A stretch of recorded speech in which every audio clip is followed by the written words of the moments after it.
This podcast is a proud member of the Unidentified Network.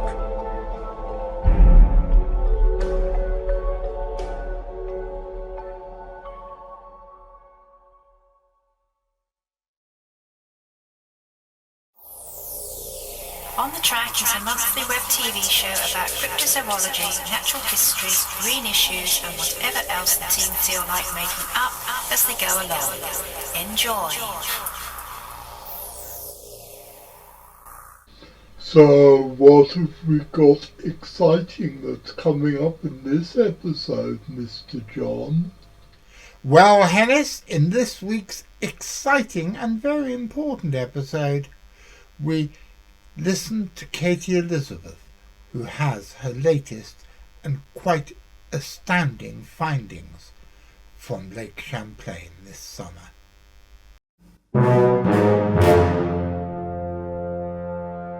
I really like the old credits.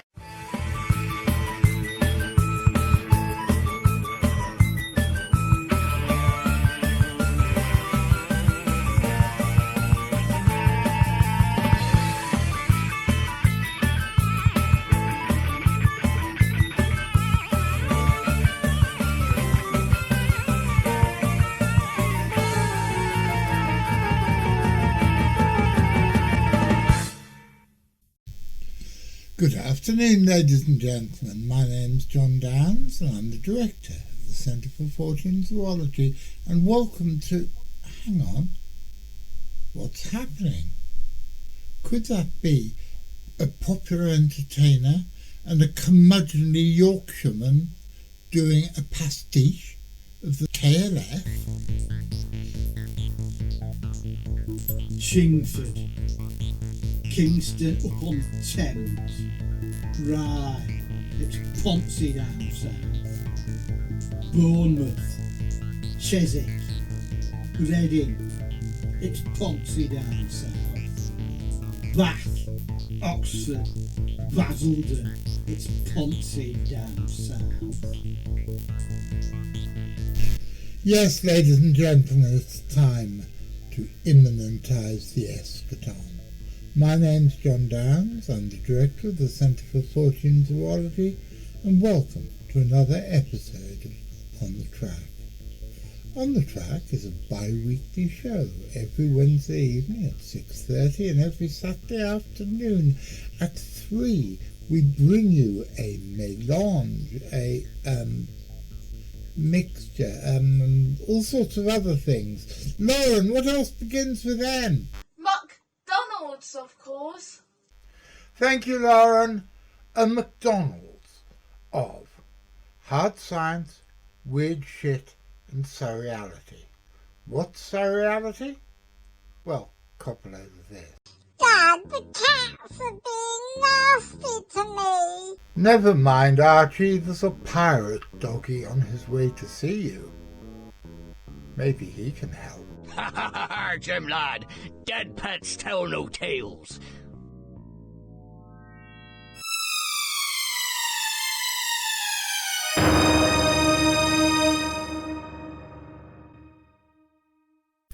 Well, ladies and gentlemen, I'm very proud of the Centre for Fortean Zoology, which is an organisation that I started 32, I think it is, years ago. And I came up with the idea when I was sitting on the shores of Loch Ness smoking an unfeasibly long cigarette and looking fruitlessly out over the water to the other side of the lake, hoping that I would see some distant humps. I didn't, but it set me off on a journey which has lasted me the rest of my life. I'm very proud of what the various members of the CFZ have achieved, and this episode, whatever it is, I want to say a big congratulations to Katy Elizabeth, who runs the American office, for her latest discoveries up at Lake Champlain. There is an awful lot left to be discovered, but she has discovered something else which I think is of massive significance. Over to Katy.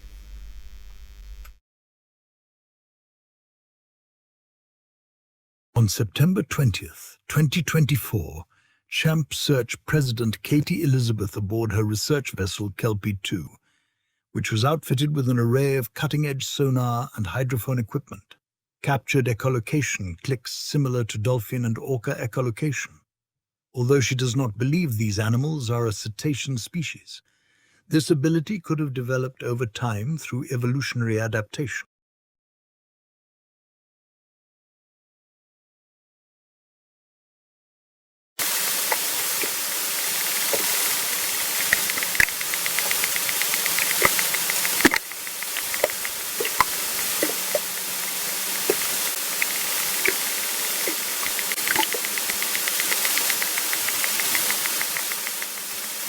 There is a unique signature in this echolocation recording that has not been captured in previous recordings. There is a distinct buzzing sound, which is a complicated harmonic structure heard in several cetacean species before catching prey.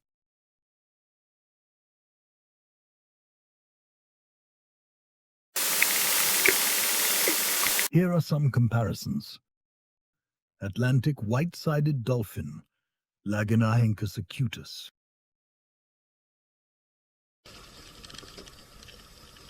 Orca, or Orchinus orca, or killer whale.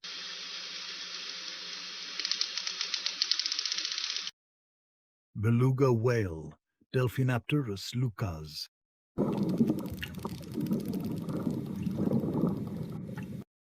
This is not the first time echolocation has been recorded in Lake Champlain.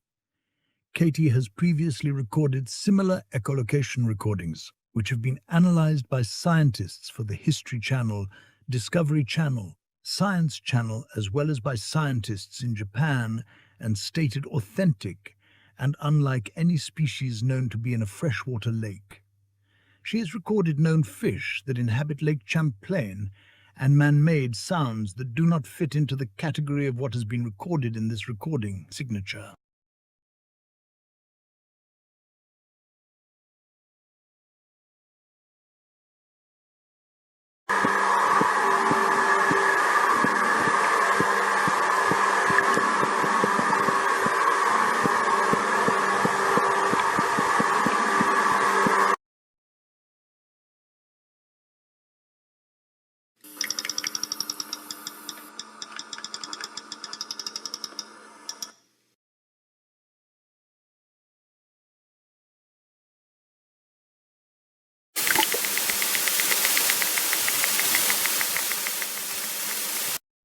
Katy Elizabeth has done extensive bioacoustics work with cetaceans, whales and dolphins, and manatees, recording their sounds in the North Atlantic and off the Florida coast, studying the known fish sounds in Lake Champlain and sounds made by man. Here are some recordings of known fish and man-made sounds that are not comparable to the echolocation recordings captured. Sturgeon thunder, vocalizations, Lake sturgeon. Acipensa fulvescens.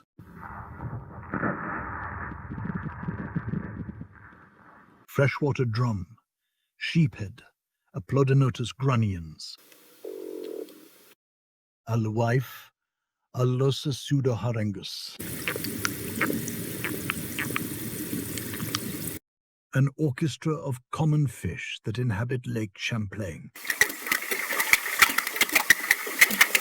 Man-made sound of a boat motor.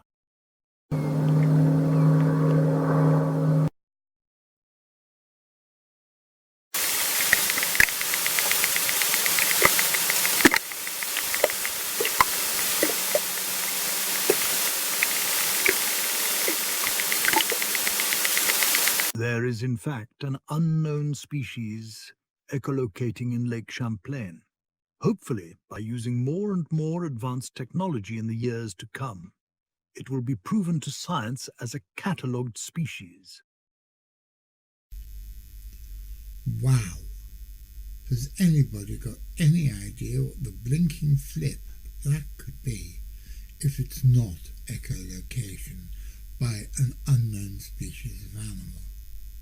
Now, the thing that is most peculiar is that it does, as it says in the video, sound more like a cetacean than anything else.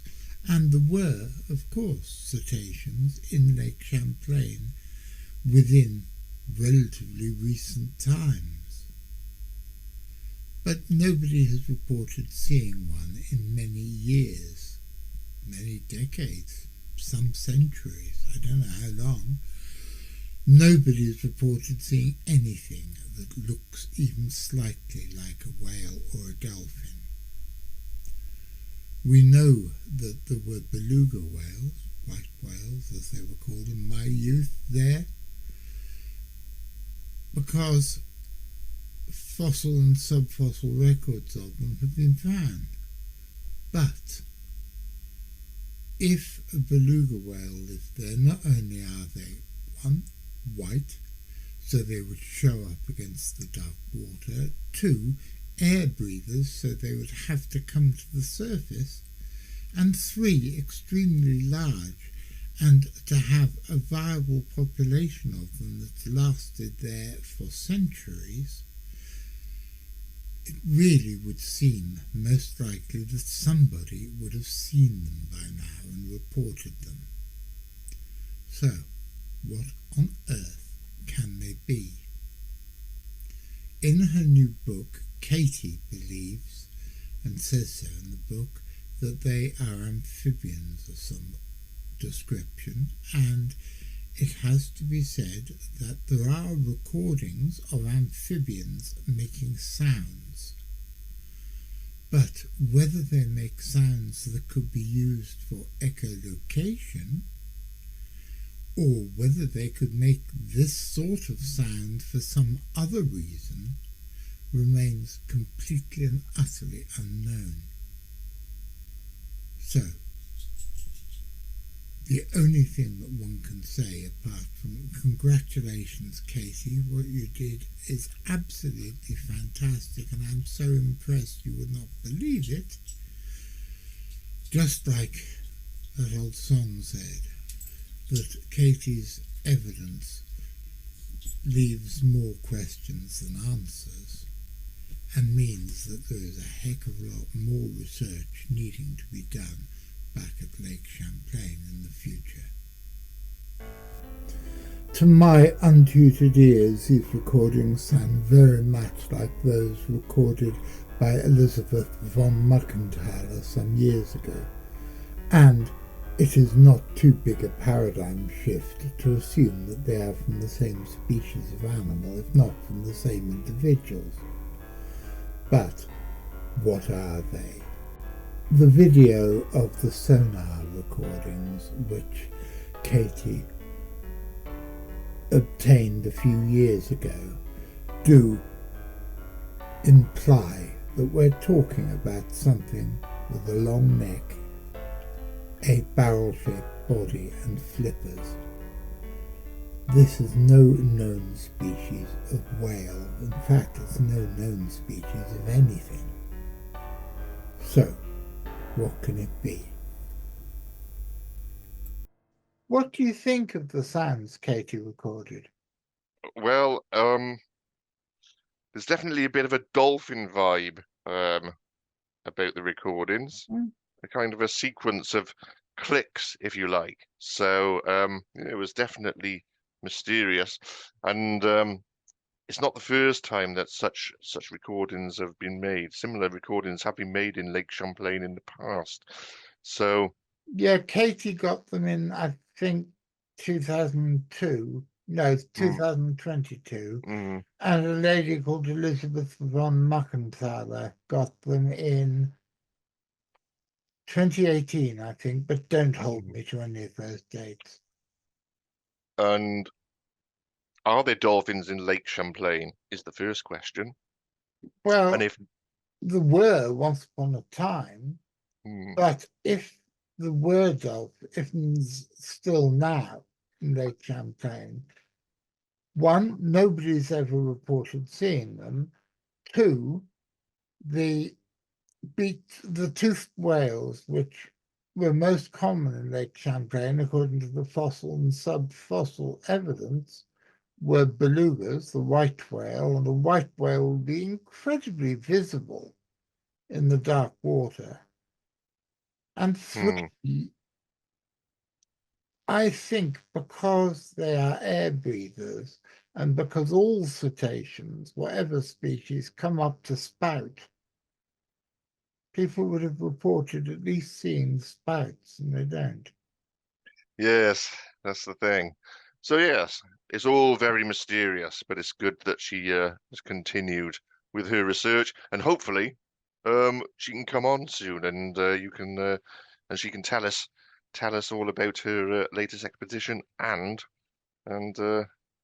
hear her views on the recordings. Yes, and we're just about to. But by the time you watch this, viewers, you'll already have seen this. But this afternoon, I'm just waiting for the video to come through with the report from a marine biologist in Australia about what she thinks the clicking sounds are. And to Yes. me, the great and the most exciting thing is, although they sound like cetaceans, they can't be cetaceans. Is this an example of something through convergent evolution going down Well, the same route as cetaceans did? hmm, And if I'd so, like to know. it's going to be the most complex echolocation, most complex sound ever recorded coming from a cold-blooded creature. And what sound do plesiosaurs make? That's another question. What That's a sound would they very make? good question. I have Yeah, no idea. I think a hiss. I think yeah, it's a very throaty hiss at their prey. But yeah, there's a lot going on in the world of lake monsters. So The most certainly is.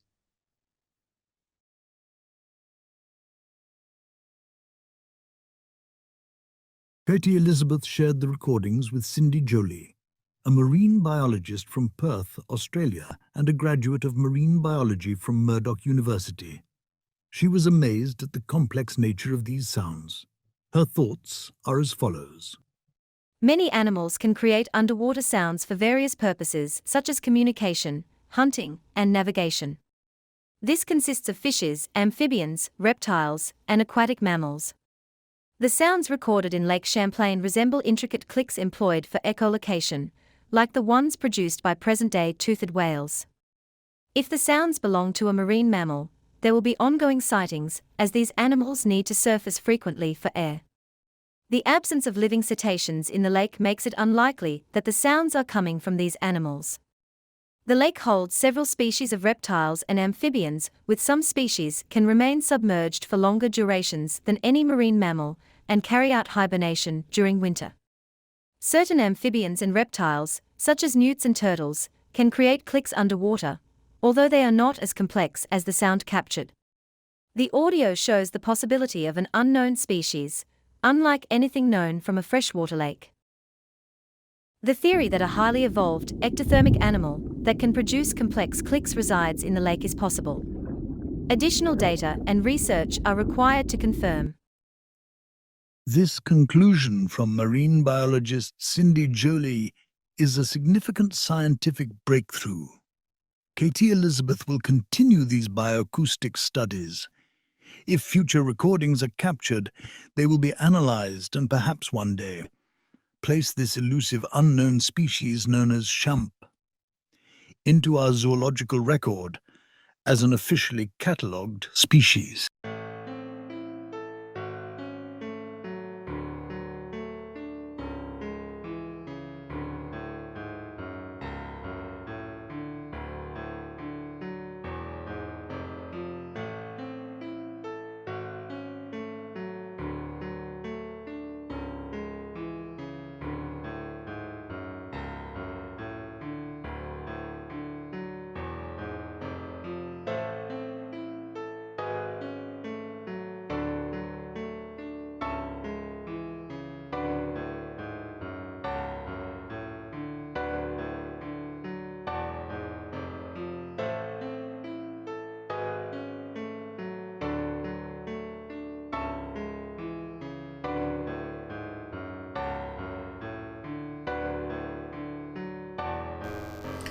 Thank you, Katy, for letting me use this video of yours.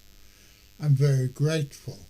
What many of you watching may not know is that I'm putting this together on Wednesday early afternoon, as Katy, her neighbours and everybody else in her region of Florida are waiting terrified because of the hurricane which is due to hit the area around Tampa later this afternoon and evening.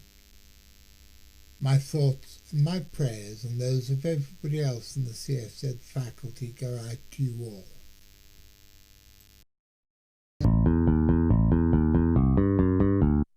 If you want to support us and help us make more content like these, please press like, subscribe, follow our Facebook page and check out our Patreon.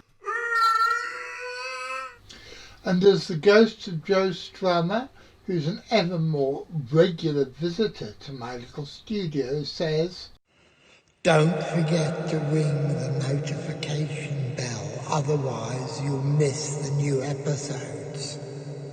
And that would be an awful pity, wouldn't it? These might look like ordinary, everyday people, but they're not. Let's take a closer look. I'm filling my tomato harness with talcum powder on the moon.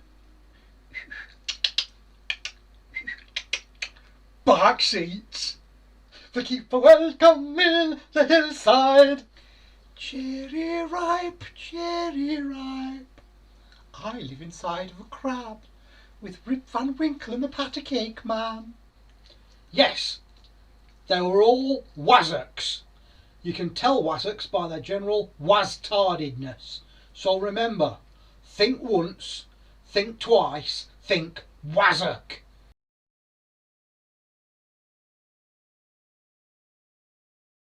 That was a public information film. And so, ladies and gentlemen, here we are at the end of another episode, and I hope you enjoyed it. I hope you found something in there informative, educational, and whatever else there is. And I just want to say thank you very much to my producer, Louis, to my guests this week, who've been the lovely Katy Elizabeth and the equally lovely Ian Squibbs, and a big thank you to Gwyn and to Graham, but for whom I wouldn't be able to run this outfit, and to Richard and to V, but for whom I wouldn't be able to do the show. Now, I'm going to be back on Wednesday. What am I going to be talking about on Wednesday? I haven't a bloody clue, but I will get there in the end. I'm back on Saturday. What am I talking about on Saturday? I'm going to be with Ian Squibbs talking about the latest stuff that's happened up in the Great Glen. So, are you going to be there, Mr. McCrinnan? Because if you're going to be there watching it, Mr. McCrinnan, and that I'm there doing the live chats and the notifications and all the other things I do, then I will most certainly be seeing you.